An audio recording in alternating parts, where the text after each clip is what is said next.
Hello, good evening, and welcome back. So a straight white man is claiming job discrimination on racial and sexual grounds for a civil servant position. Oh, how the table turns. Yes, that the laws are meant to be equally applied, both sides. And before we get into it, just the short notes here. The reason for this happening is the position that they were going for, the HMI, was that the idea was to decrease the salary to be paid for the person taking the position. And the first person to go there was a black female. And they thought, oh no, we can't actually drop their wage. We got a band to work in, varying of about 20-30 grand. Let's just put her at the top end of the band, because that is then the same as the other four that are working there. So that's fine, not going to be an issue.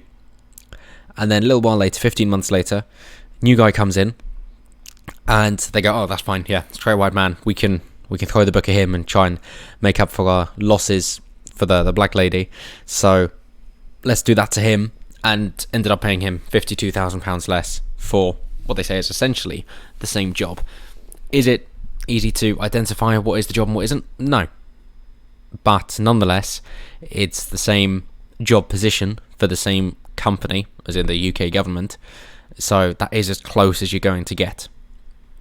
Of course, my opinion of individuals is it's down to you to negotiate with your employer, and so the government should have anything to do with it. However, seeing as the government has insisted there has something to do with it, then you might as well use the law if it's there.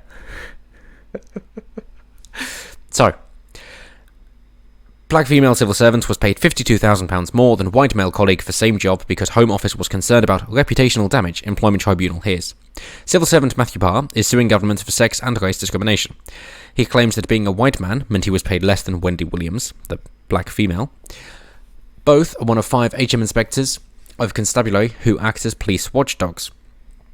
Definitely worthwhile to have a police watchdog. Does it need to be the case that they're well over a 6-figure salary? Not necessarily, but again, that's between yourself and your employer. Only issue that you might get into then is when your employer is the state. Then, of course, people are going to have concerns about it. That people might say, oh, footballers are paid too much, but they kind of understand and go, hey, if you want to waste your money that way, that's fine. But when it comes to public servants, or civil servants, or anyone who is state-owned, essentially, then it's not you can waste your money, because you're wasting our money. So actually we've got something to say about this. And seeing as we are the taxpayers, we are the ones paying their salary, then we are also the employer. So if we're not happy with the negotiation, why don't we get a say in it? So, oh, because you vote in a representative. But no, I didn't. We didn't support this at all. And then it's just sneaking it through the back door. So, okay, well then that's one of the downsides of democracy. So moving forward, a senior civil servant has accused the government of seeking to avoid reputational damage by paying a black female colleague £52,000 more than him. Matthew Parr is suing the Home Office for sex and race discrimination after discovering he was earning less than his counterpart for doing the same job.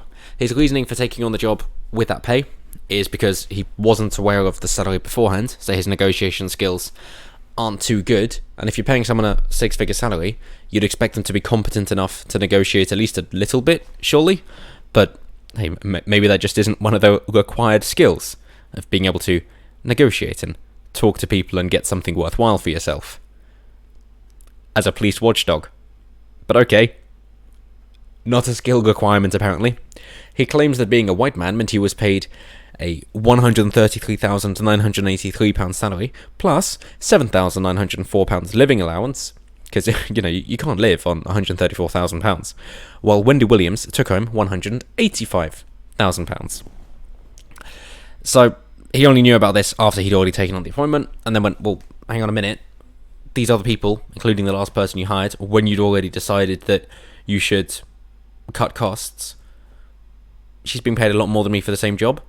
And when you said that you were going to cut costs, it was going to be in that band and required more negotiation or look into if you're going to drop below. I think it was 165,000.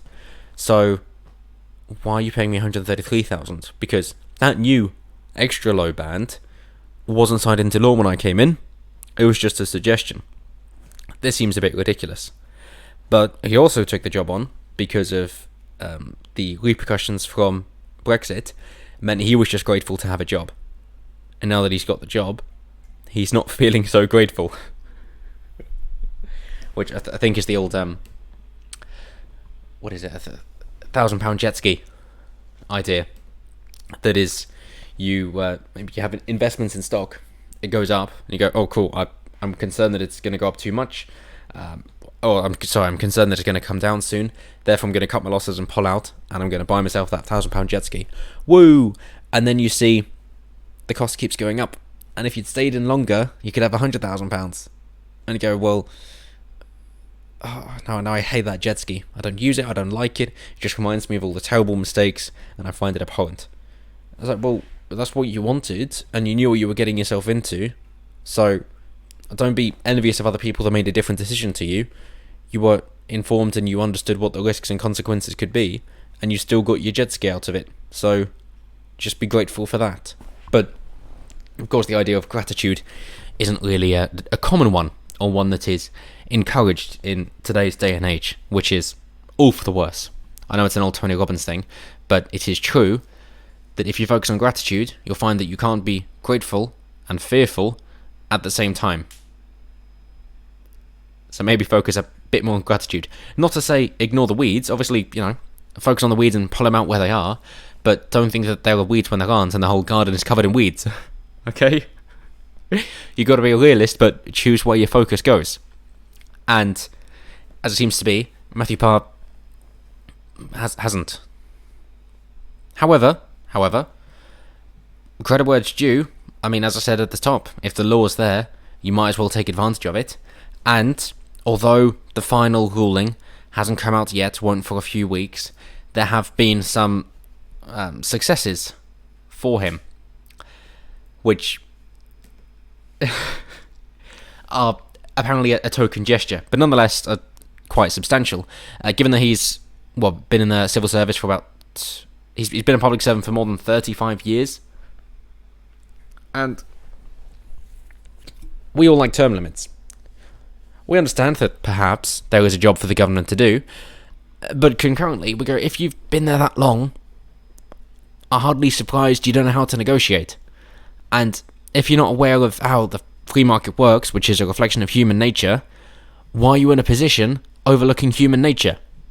You are too separated from reality at this point. You really are. You've been taught a lot of theory that might have been true at some point, but at best, it's 5 years out of date, because things are always moving forward. So you haven't got your finger on the pulse as a public servant, sorry to say. But that is the fact of the matter. Sure, it's understand that you should have an idea for the machinations of how it all works if you're trying to enact change, but I think you've been in the swamp a bit too long at that point. But I'm intrigued to know what you guys have to say about it. So, what's happened? Well. The Treasury had advised appointments should be made on a scale of £165,000 to £186,000, and a salary at the lower end of the scale should be negotiated. And of course, he got less than that, and I guess he just wasn't a very good negotiator. But Patel brought it through and was laughed off, essentially.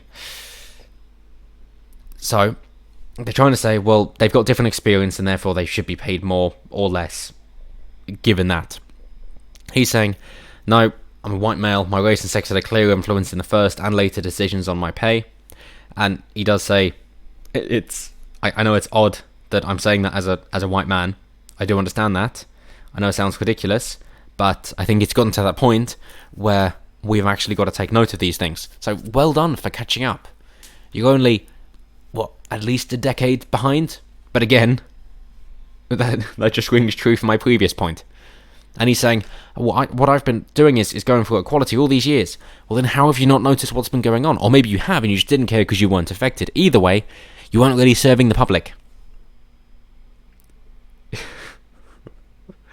So, the latest, the tribunal heard Ms. Patel wrote to all HMIs and said pay would be fixed as the same as chief policy officers, meaning Mr. Power is now on £175,000, backdated to December 2018, which is jolly good for him. But as is always the case, what's happened? Well, he's been envious and gone, I want more, because they got more. And for once, the response is, yeah, you can get a little more, but for everybody else, it's, yeah, you earn less now. And, of course, if there were just half a dozen of them, that's not going to go down very well in their little company, is it? Not at all. They're going to be looking for every way to get rid of him as they can. So I would not be surprised if there were suddenly some unforeseen allegations against him, whether it be racial or sexual or anything like this. I think it's fair to say that that's probably going to come around soon, because at this point they got to get rid of him, and then take back what they had before, because it's politics is a dirty game, and that's what we've come to expect. But let me know what you guys think down below. Was he going to challenge this in the first place, given that it seems to be on racial discrimination, and we've actually got to stand up for that. If the laws are there, and if they're being used against indigenous folk, then we should actually use them to our advantage as well, especially when it is so blatant as this. Or if you think, nah, sorry mate, you're just not a good negotiator, and if you're earning over six figures, you really should be.